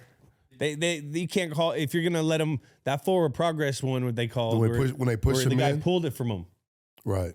That was a fumble. And That then was there's a- been a couple. That's a fumble, right? You got to. And then there's been a couple offsides by the guards that they haven't been able to see. So this is looking like the league's probably they're gonna come into it because it's too hard to officiate. Illegal formation, too. Guys are too high up. False starts. You just probably won't be able to touch the guy from the back. But now is it? Now is it? You like that? Only Jules, right? You like touching guys from the back? Pause. Do. But I mean, I don't know. Like if it's been stopped, it's not like it's 100%. 100%. Right. Teams have stopped it. It's probably like 90% though. It's close. Like you said, a lot of teams Don't try get in and that can't do it. position. Don't get. I mean, Like don't get like I you got get to win it. first and second down. You got to win first and second down. And That's what I said that like 2 years ago on one of the shows. People were like, "What do you mean?" I was like, "Don't get in third and short." or fourth and super short Yeah. because they're going to run it. All right, This Jackie, thing what's the ended. aftermath of this? Patriots won this thing 38-34. They would not lose again the rest of the season. Jesus, really? They would go on to win. Yeah, it finished 14-2, then ran through the playoffs. Met Indy again in the AFC Championship game. We remember that one. Tyler picked off Peyton Manning about 30 times. Yeah. 24-14, we win that one. Go on to the Super Bowl. too, which In New is England. because of this game. Because of this game. That was the big implication that we mentioned. The winner of that game would have had home field throughout because we both had the same record. And we went on to keep winning. They didn't win as many games as we did at the end, but this gave us home field throughout. Which is huge. Which is huge. Yeah. Massive. Going to beat the Panthers in Super Bowl 38, 32, 29. Second Super Bowl in 3 years. Then they go on again. Repeat. Back to back, baby. Back to back. Cover a lethal weapon type stuff. Super Bowl 39 versus Philly, 24-21, pardon me. Then in 06, Peyton Manning would finally get over the hump, and I remember they that. would beat I was Rex in Grossman college. and the Bears. AFC Championship game. That was the You guys final. were- They were down. You guys were up like 21-6 or something. Yeah, I don't want to talk about that one.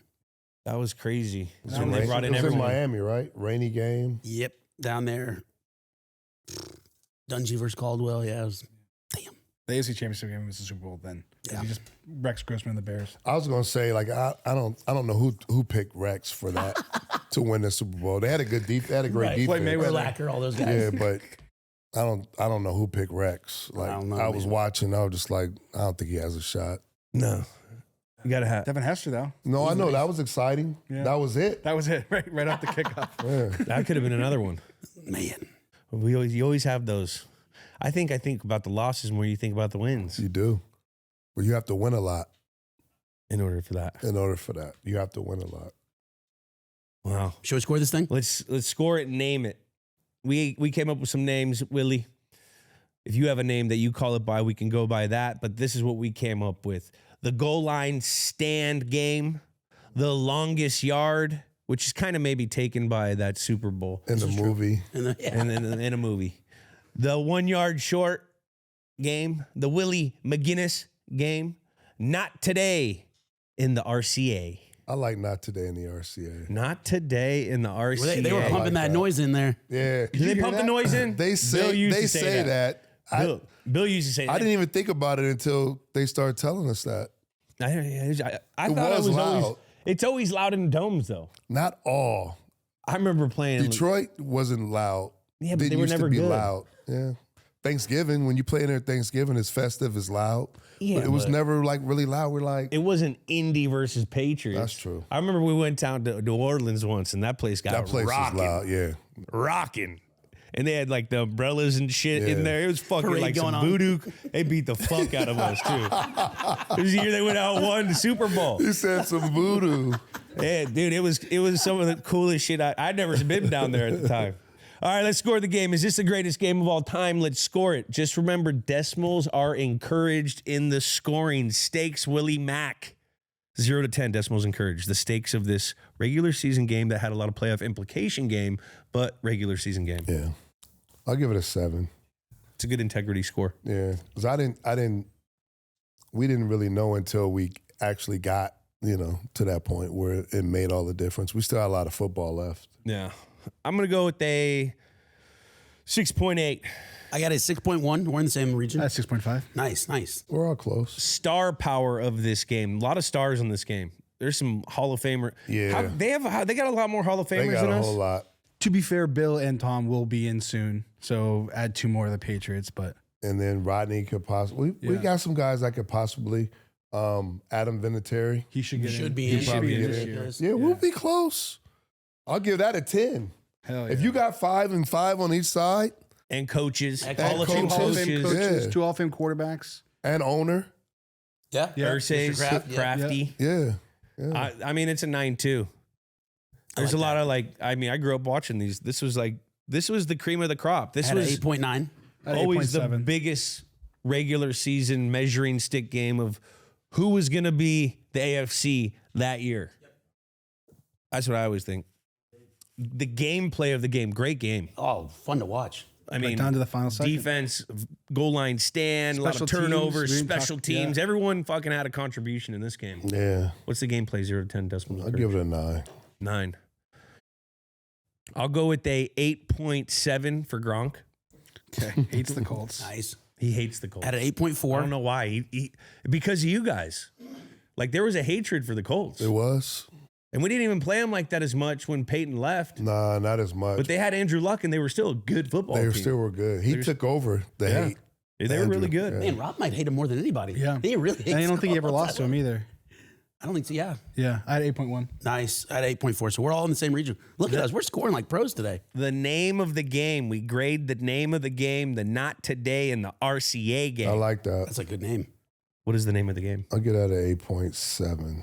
8.7. Yeah, I'll go with Grant. Shout out Robbie G. I'm gonna go with a 8.5. Shout out to Ocho Cinco. There it is. At 8.0. And I had to shout out you. Oh, 5.5. Let's go. Oh, there we go. What is it? What does it come out to? It's an 8.01. That's a great score. a big score That's high for regular season. regular season. So that puts us at our brand new. It's tied for 51st with the 2012 AFC Championship game, Ravens versus Patriots. Wow. It's just ahead of Veritek versus A-Rod, Red Sox, Yankees Brawl 2004, and just below Super Bowl 53, Patriots versus Rams. So it's a little tweener game for us. It's a lot, man. It's a lot going on. Here you go. Yeah. What else do we have? What's You want to see the top? Oh, sorry. the Miracle in Miami? Was that the Flutie? Yeah, Doug The Flutie. flute, the Hail Mary. 84. Yeah. That was a flute, right? We had flute on that. Yeah, Doug Flutie. Flute's crazy. I remember being in the training room, and then we had like a huge rainstorm and like it's in the off season, and there was a flood in like one of the areas in Boston, and the people in the news are covering it, and all of a sudden Flutie just starts floating by in a canoe on the street. Are you And serious? he's like, "What's up, guys?" We're all in the fucking trailer like, "Is that Flutie?" Are you serious? Fucking flutes, canoeing. Oh my God. Fucking canoe. That's wild, bro. Man. All right. That was great. Our last question we always ask our guest. Our last question. What does football mean to you, Willie Mac? Football, from the time I started playing and now, it means a lot. It's life. It's foundation. I think it teaches life skills. A lot of people use football as a carrot. We do with the youth, to be accountable, to be responsible, to put team over individualism, to teach you how that everybody serves a role in life or in a position, whether it's business, sports, or whatever the case may be, unless you're playing an individual sport. It also teaches you that, you know, sometimes you're going to win, sometimes you're going to lose. I don't know anyone that's undefeated ever, and you have to sacrifice. I got daughters playing sports. I teach them now. Sometimes you can't go hang out and do this. You can't go do this. Those girls they don't have to get ready for a playoff game. They don't have to get ready for a big-time game. You need your rest. You got to eat better. You got to get your fluids. There's so many things that goes into sports. It brings a lot of backgrounds together, a lot of different cultures together.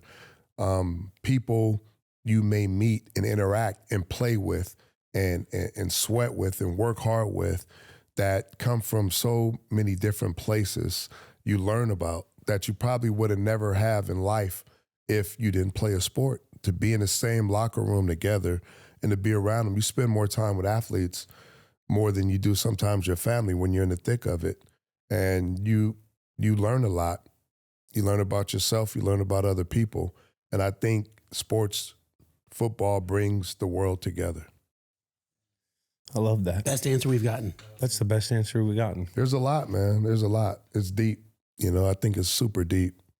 Well, you're super deep, Willie Mac. Well, that's what we do. I got one man. more question real quick. We interviewed Snoop Dogg years ago for his documentary, and he said, you know how he does all like the Super Bowl like celebration parties. He said that you were integral to getting him to like play the Super Bowl parties. I was. We started that. So I had an entertainment company. I still have it where it was 01.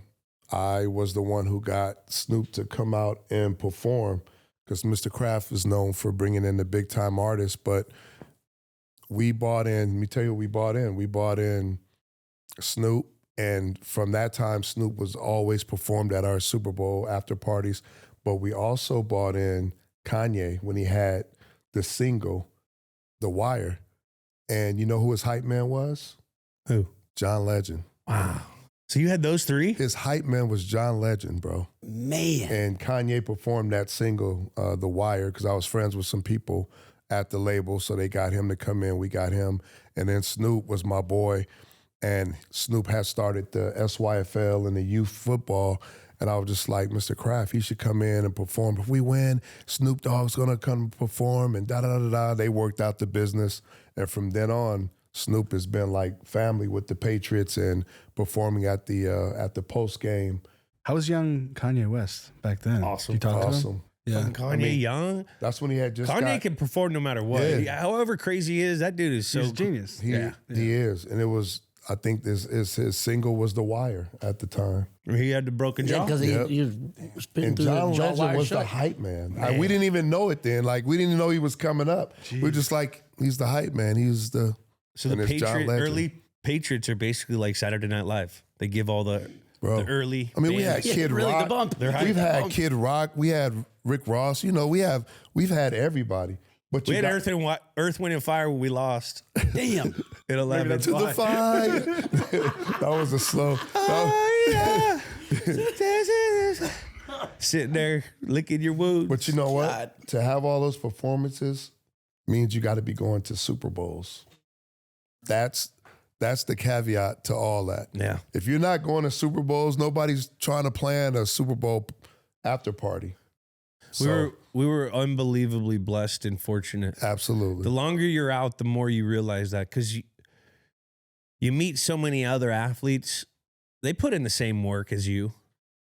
Now, I don't know about the same, but there's some guys that work their ass off. At work. And they just didn't get caught up on a good team. A break didn't go their way. Right. You know what I mean? A lot of things got to go right for you to win a Super Bowl. And the fact that we were able to Get to the Super Bowl. Yeah. You got to get to the Super Bowl, let alone win it. Willie Mac, we got to plug anything? What do we got? Nothing, man. We want our Trojans to do well. Mm-hmm. My daughter's playing in the playoffs. I got 3 daughters playing, Howard, SC, and Sarah Canyon. And I appreciate Studs. you guys, man. You guys I watch you guys. You guys do a phenomenal job. Great job. Keep it going and continue success. Thanks, bro. Yeah, absolutely. My dog. Yep, always. Man, he's like a big brother. Big bro. He's like the big bro. Willie's the man. He came in here and brought the heat, everything and then some. What a guy. Yeah. Great game selection. Too. Great game selection. And great score. Great score. Integrity score. Integrity score. Awesome memory. Took us right down memory lane. That was awesome. Late clock McGinest. When the game is on the line. I always love the chess match between just like gamesmanship. And especially that players. chess match. That was an elite chess match. Legit, Patriots bro. versus Peyton. You ever see the clip where like I think Bill or Peyton talks about how Ed Reed would like do stuff like that to fool Peyton Manning? Yeah. Ed Reed. Troy was like that a lot. Palomalu. Yeah. That play is a little bit Roman Empire-y for me. I think about that goal line stand a lot. That goal line stand? Yes. I mean, Yeah, you were real hyped for this. Oh my God. When Willie said this is the game you want to do, I was over the moon. I think about him a lot. I don't know why. Willie Mac's like so connected. Bro, this guy's he's more plugged in the record industry He than looks like he still set freaking Quincy the edge. Jones. He looks like he could set the edge. He looked amazing. He still looks, just for everyone out there, definitely looks like he's got 5-10 plays in him. At least peak physical shape. I mean, You need a guy to stop that tush push. Get Willie Mac. he wasn't the 4th overall pick for no reason. No, bro. Joker's a 55 on his specimen. chest. Specimen. Well, it's time to chill out. And it's time for the Chill Zone, brought to you by Coors Light. Get Coors Light delivered straight to your door. Visit CoorsLight.com/GWN and celebrate responsibly. So what are we doing here, Jackie? Oh, man. We got some hotline questions, and we got another little write-in Discord question if we got time, but we're in the hotline. We haven't nearly hit it in a while. We got the phone number? We got the phone number. That is 424-291-2290. Next time I get a little jammed up in some legal trouble, that's my first call from the precinct. I know that number by heart. The only number I know by heart. You're the only one that checks it. Oh, fuck. Looks like that bail ain't getting paid. Hey, where'd Jack go? Oh, shit. What we got? Hey, Julian Edelman, this is the best podcast going, and I think you should get Tim Tebow on to cover the playoff win against the Steelers at Mile High. Electric. That was an electric That game. was electric. I've seen Walk off. some conspiracy stuff on that, or not conspiracy, but like weird like numbers, like 33 seconds or something. There's a bunch of like Tim Tebow. Oh, yeah, some numerology type beat. Numerology. There's some like cool stuff about that game. Tebowing. We should do his time. He was so like Lynn Sanity, Tebow. Literally took over the world. They took over the world. That was unbelievable. People don't realize he was, and I saw that he was really famous when he came to our team. Like this guy, he's got the Tebow effect. Shout out That shit is real. Nico He Kudavides. had like 3 books before he was 28. It's crazy. The aura around that guy. Here's my question, though. Do you think Tebow, are we on his radar at all? Has he heard some of the things we say about him on this podcast? Someone has sent him a clip of the circumcisions, guaranteed.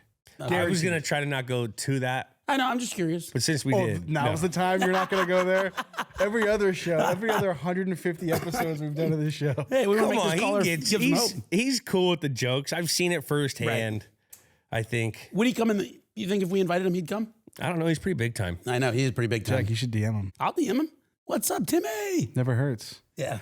Josh McDaniels was a coach this. That's true. Maybe Josh could put in the good word for us. Josh was the coach Yeah. for the playoffs? Yeah. It was 2011 or 10. I think it was 10. 11. You went to the Super Bowl, right, and lost? Was Josh the head coach of that team? It was a 2011 season. Yes. But Josh 09 is when McDaniels he was the coach. Yes. So Josh was there from, how many years was Josh? Let me see. Josh was in Denver for, was it 2 or 3 years? Playoffs. 3 years. 3 years. 09 to Yeah. 10. Yeah. This So this is 2010? It was a 2011 season, but it was January 8th, 2012. And it wasn't Josh wasn't the He coach was the head coach of this Broncos team. that won a playoff game? So Josh won a playoff game.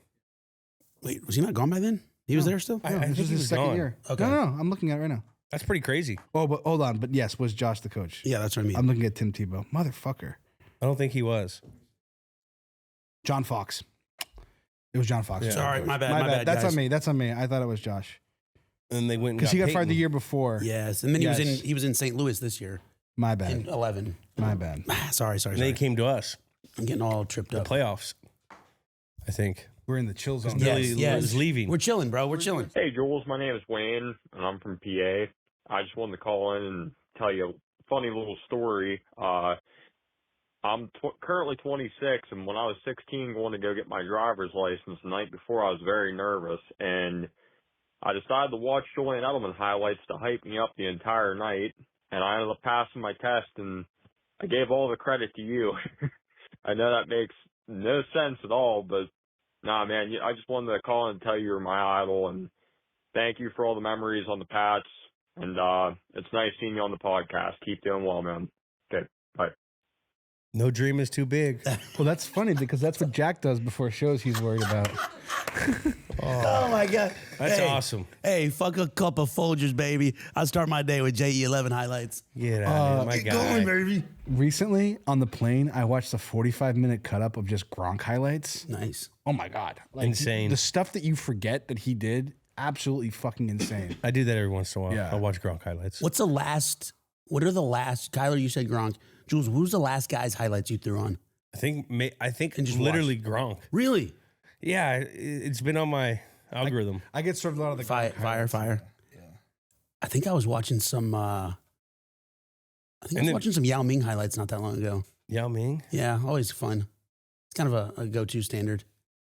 Who else? We did a lot. We did for some dudes episodes. We did Dick Butkus. That was a fun one. Those are fire. Miles Garrett. Miles Garrett. Yeah. I was watching some Rude Van Nistelrooy highlights. I don't That watch was on me, necessarily an individual. I watch an era highlight, Oh, okay. I like that. like the 80s, 70s, Clanging and banging, yeah. clanging and Rock and Sock 'em. Rock and Sock 'em. I used to I be love big that. in hockey. You get the VHS to Don Cherry's Rock and Sock 'em. Oh, the biggest, the worst, the worst hits of 1993. Yeah. oh man. ma'am. What's next? Jules, I know you said you did your time, but imagine a fourth Super Bowl ring as a wide receiver coach. Imagine. Probably not gonna imagine that one. What is it, Todd Downing now? You're more likely to suit up playing than you were to coach. No way. Can't run. You know what's crazy to me? That we don't talk about enough? McAdoo is still on the staff. McAdoo's on our staff. Ben McAdoo with Mac? the slick back. I like He's a that. little bit of a I like that. Maybe he quarterback matured. guru. He But matured no one after talks the boat. about that. The boat pick. Dude, I don't know why. I'm just going through the roster right now. I think I remember seeing him, coaches. and I was like, "Oh shit, we have McAdoo here." When I was out there, Doug Marone too. That's crazy. I know Doug. I know Doug Yeah, Marone's hold on, here. hold it down. He's doing a good job. Bologna I saw sandwiches. That's crazy though. Where is Shout out McAdoo? to Oh, there he is. the current wide receivers coach, Who's Todd Downing. Todd Downing? I spoke with them. He's working them. Nice. Yeah, I mean, They're look at looking these- good. Yeah. They got a pretty good unit there. Look, everyone said they had no big names before the season, and all I keep on seeing is Diggs with like 7, 8 catches. I see Booty with an explosion play here and there, an important gotta-have-it play by Little Pop. Hunter Henry, don't forget about him.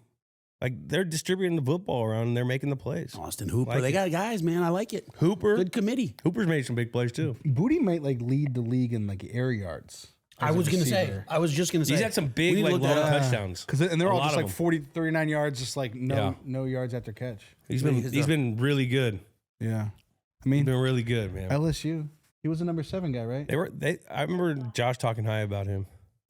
He was 7. Yeah. Hey guys, it's Stacy from Texas, and I don't know what y'all think, but football is on fire. And I wanted to know whether you like the duo of Drake May and Will Campbell or Scatterboo and Dart. Let me know. Thank you.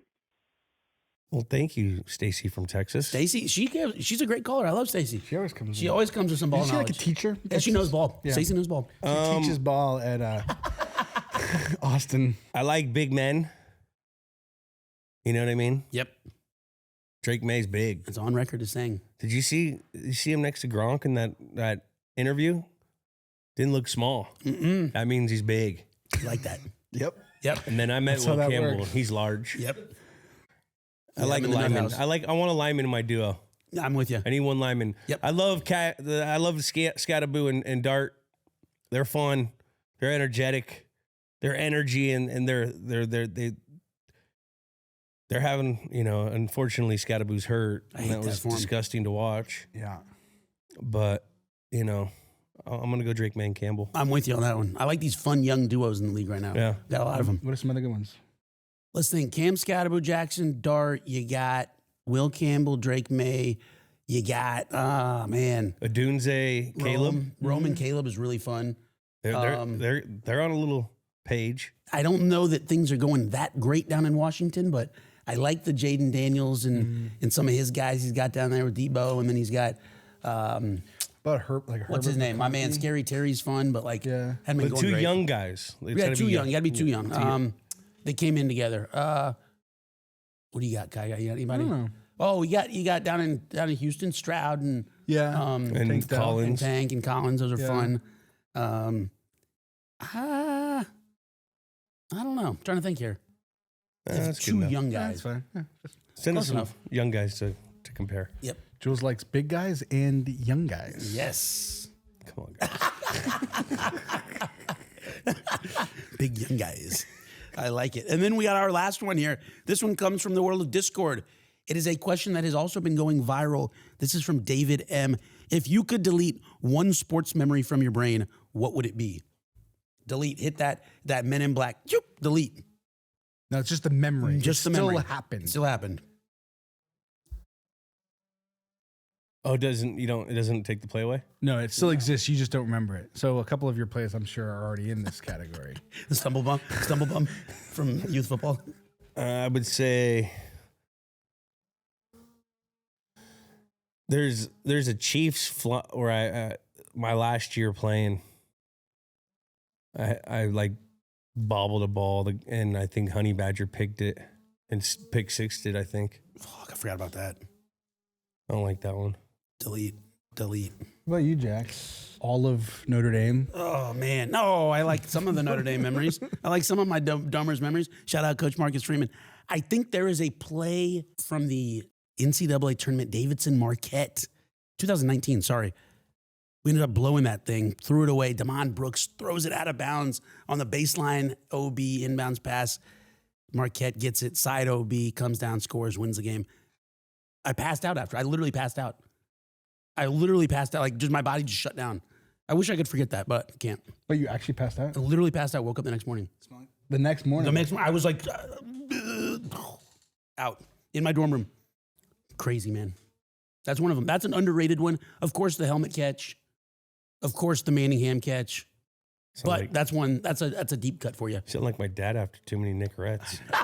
Dude, I was worried about my guy yesterday. This was 2013 Davidson Marquette first round. Number 3 seed Marquette, 14 Davidson. Dude, Frank, I was worried about my guy. He's back. He's back, though. So I think for me, Kyle, what do you think? I would like to forget September 11th. Hear me out. 2010, James Madison beats Virginia Tech in Blacksburg. That's what I'd like to forget. Gosh. Oh, my God. A national day of We mourning. just had to Never go forget. there, huh? Never forget. The Dukes. Oh, The Dukes. that was awesome. What a setup. The punt block. What a They setup. got out beamered ball. Oh, Kyler. man. Yeah. Brutal. Okay. Well, Oh, brutal. that was good. That was The awesome. last one. Shout out to those memories that got deleted. If we don't remember them, they didn't happen. Yeah. All right. Well, there you go. Jesus Christ. Well, that was our chill zone. Thanks to our favorite beer, Coors Light. Get Coors Light delivered straight to your door. Visit CoorsLight.com/GWN and always celebrate responsibly. What a game. And thanks again to Willie McGinest.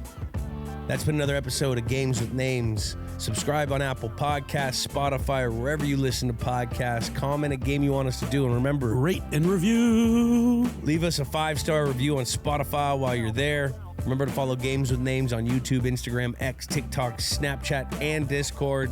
And leave a comment on the YouTube full episode. We love reading the best ones in future episodes. Leave a message on the hotline. That number is 424-291-2290. We'll see you guys next week. Games with Names is a production of iHeartRadio. For more podcasts from iHeartRadio, visit the iHeartRadio app, Apple Podcasts, wherever you get your podcasts.